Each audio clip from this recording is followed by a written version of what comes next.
పొల్లు రూప హల్లుకి అచ్చులు చేరినప్పుడు ఏమన్నానండి? ఏదైనా ఒక పొల్లు రూప హల్లుకి అచ్చులు చేరినప్పుడు గుణింతాలు అనేవి ఏర్పడతాయి. ఏమేర్పడతాయి? గుణింతాలు అనేవి ఏర్పడతాయి.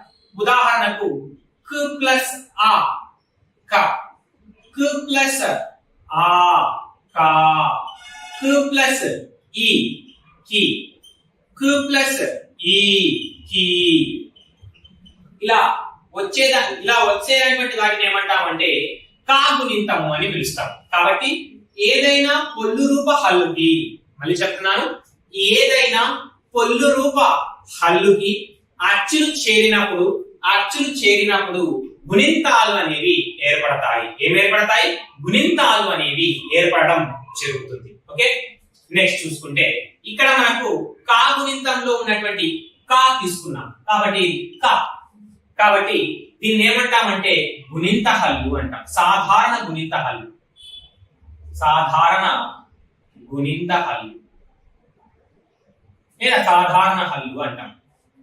సాధారణ గుణింత హల్లు లేదా సాధారణ గుణింత హల్లు అక్షరం లేదా సాధారణ హల్లు అక్షరం.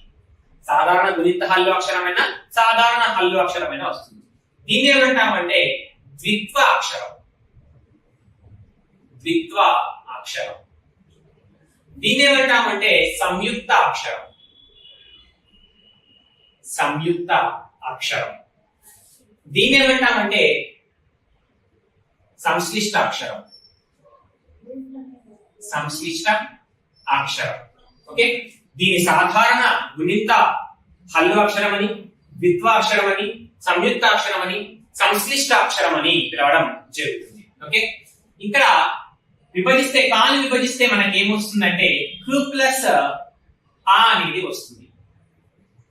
ద్విత్వాక్షరాన్ని విభజిస్తే క్ ప్లస్